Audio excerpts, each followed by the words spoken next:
Oke, Assalamualaikum warahmatullahi wabarakatuh. Perkenalkan, kami dari kelompok 12 dari Praktikum Komputasi Statistik.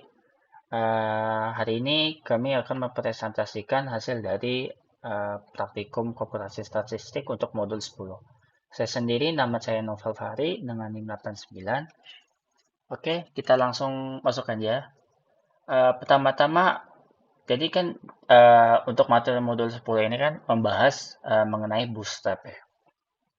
Jadi bootstrap ini apa sih? Jadi bootstrap ini kita itu kayak membuat, jadi ini data asli. Data asli kita melakukanlah sebuah pengacakan. Kita melakukan sebuah pengacakan gitu kan. Jadi di sini nih, di sini itu ada data asli. Data aslinya itu 22,5, 21,8, 23,1 gitu.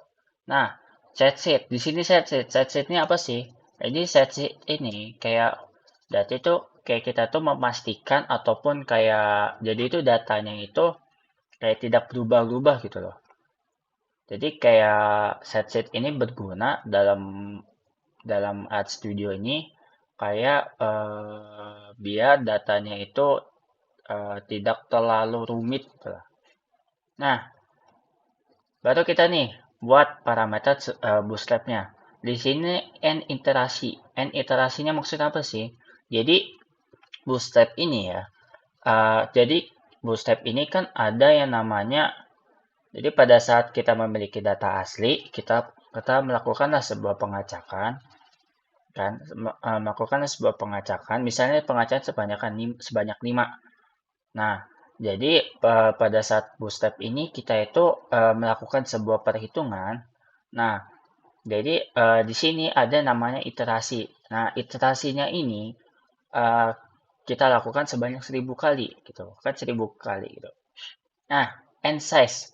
Jadi size-nya ini jadi banyaknya apa? Banyaknya datanya ini kan ada sebanyak 1, 2, 3, 4, 5, 6, 7, 8, 9, 10. Jadi banyaknya datanya ini sebanyak 10. Itu kan akan menjadikan n size-nya gitu. Jadi pada saat bootstrap ini ada rumus yang memerlukan banyaknya data. Jadi n-nya ini menggambarkan banyaknya data gitu. Ini kan banyak datanya, berarti n-nya 10 gitu. Nah, setelah kita mendefinisikan gitu kan, n iterasinya sebanyak 1000 kali, habis itu banyak datanya sebanyak 10, baru nih kita melakukanlah sebuah perhitungan untuk menghasilkan hasil dari bootstrap-nya. Jadi bootstrap ini gitu kan, jadi bootstrap-nya kita simpan ya. Hasil dari bootstrap kita buat sebuah variabel baru gitu kan, yang bernama rata-rata dari bootstrap-nya gitu.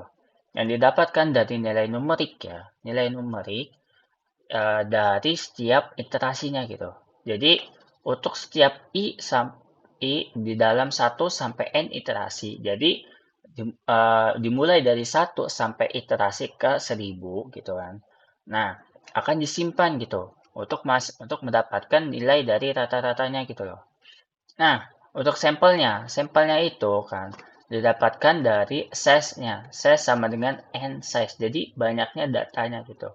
Nah, jadi kita buat sebuah variabel baru gitu kan. Bootstrap main gitu.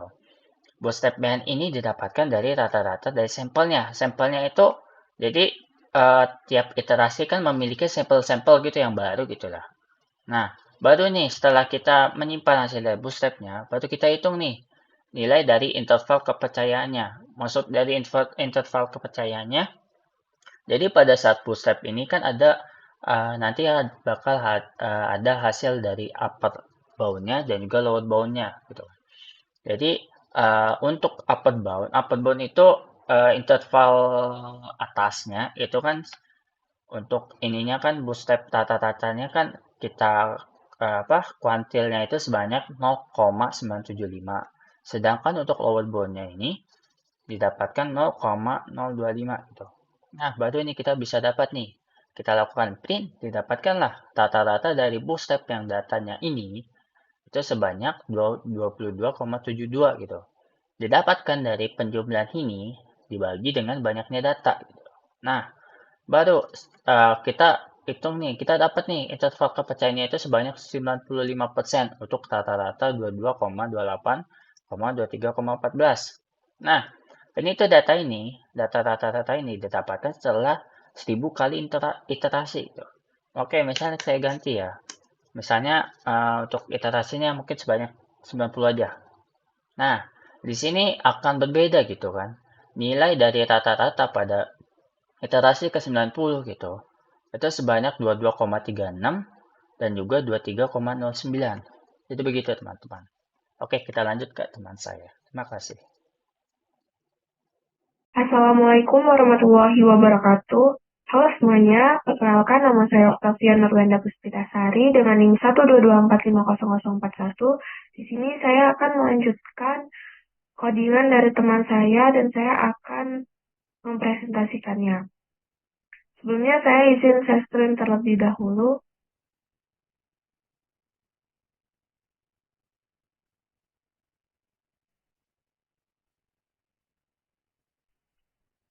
Baik, di sini saya akan menjelaskan terkait codingan yang selanjutnya. Di sini saya ada data asli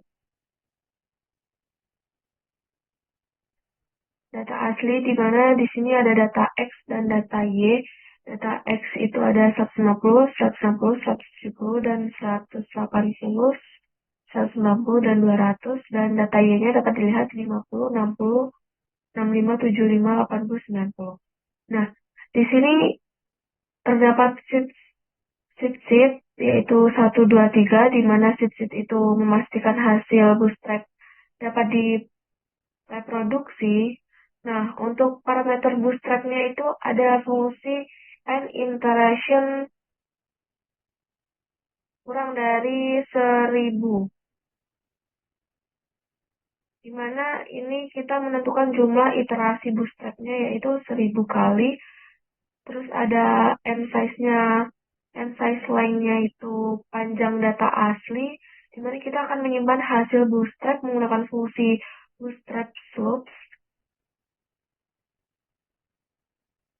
dan numeric and interaction. Dan di sini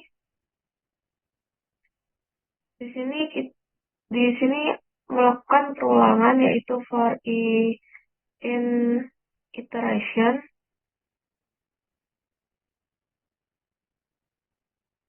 Di sini ada example dan y sampelnya. Di mana y sampel ini itu membuat sampel bootstrap untuk y berdasarkan indeks yang sama, itu juga yang x. Dan di sini ada model LMY sample dan X sampelnya itu untuk melakukan regresi linear dan regresi linear sederhana pada data bootstrapnya. Nah, di sini ada bootstrap slope, Coffin model 2. Di sini kita mengambil slope koefisien regresi untuk X dari model penyimpanannya yaitu bootstrap slope I. Selanjutnya kita hitung interval kepercayaannya. Di sini kita menggunakan fungsi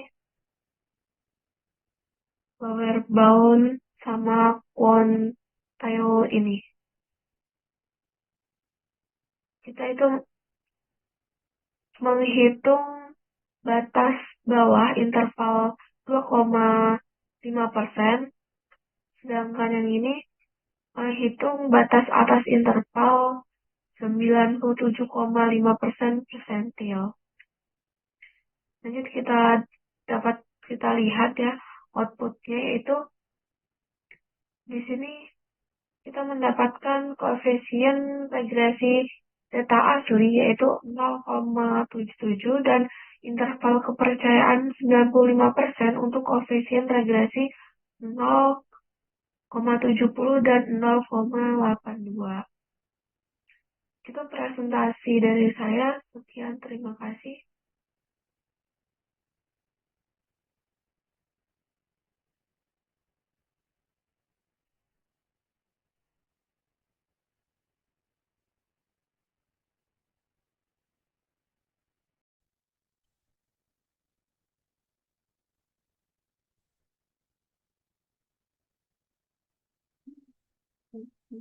Ya, di sini misalkan terdapat dataset yang berisi hasil tes matematika dasar dari 7 mahasiswa dengan SLP-nya itu 75, 60, 85, 90, 88, 92, dan 86. Lalu gunakan teknik bootstrap untuk memperkirakan interval kepercayaan 95 untuk variasi hasil tes. Di sini langsung kita masukin aja datanya. Kemudian satsnya kita 1, 2, 3. Dan di sini kita pakai iterasinya 1000. Lalu kemudian kita masukkan fungsi bootstrap variasinya. Di sini hitung lower boundnya.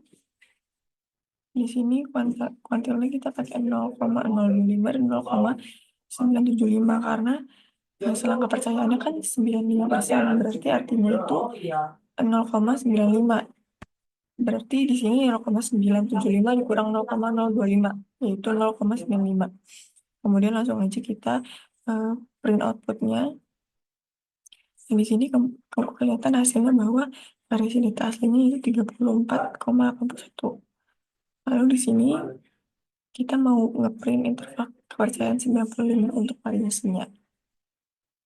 Dan di sini hasilnya adalah 5 dan juga 57,57.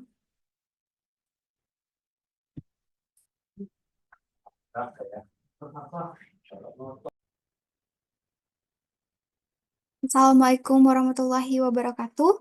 Perkenalkan, nama saya Tria Yunani dengan ujung NIM 62 dari kelompok 12. Nah, di sini saya akan menjelaskan sedikit materi pada pertemuan 10, yakni pada praktikum pertemuan 10, yakni tentang metode reslanting dengan teknik bootstrap. Nah, sebelumnya, kita harus tahu dulu apa sih teknik resampling. Nah, teknik resampling adalah melakukan pengambilan subset, boleh data berulang, dari sampel, kemudian dihitung di setiap statistik deskriptifnya. Nah, pengambilan sampel berulang kali akan mendapatkan distribusi dari nilai statistik deskriptif. Nah, pada teknik resampling ini juga memiliki beberapa keunggulan. Di antara yang pertama adalah lebih sedikit asumsi. eh yang kedua ada akurasi yang lebih besar. Dan yang ketiga ada bersifat umum.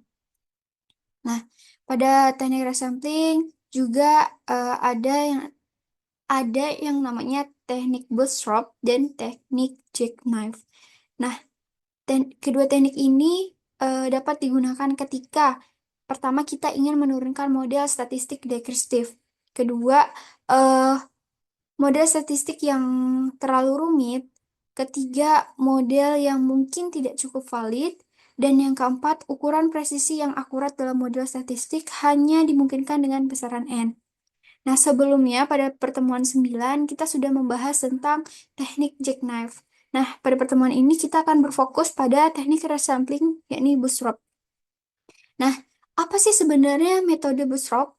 Nah, metode bootstrap ini adalah metode resampling yang memungkinkan kita untuk memperkirakan statistik deskriptif dengan mengambil sampel berulang kali dari data yang mulai proses pengambilan sampel dengan pengembalian atau sampling with rate.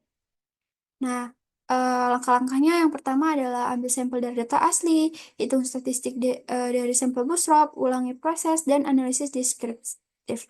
Kelebihan dari bootstrap ini, kita tidak memerlukan asumsi distribusi. Dan juga kode dalam metode bootstrap itu fleksibilitas. Yang ketiga itu mudah diimplementasikan. Namun, metode bootstrap ini juga memiliki kekurangan, yakni kebutuhan komputasi. Yang ketiga, tidak terlalu cocok untuk semua jenis data. Nah, di sini ada beberapa contoh kasus.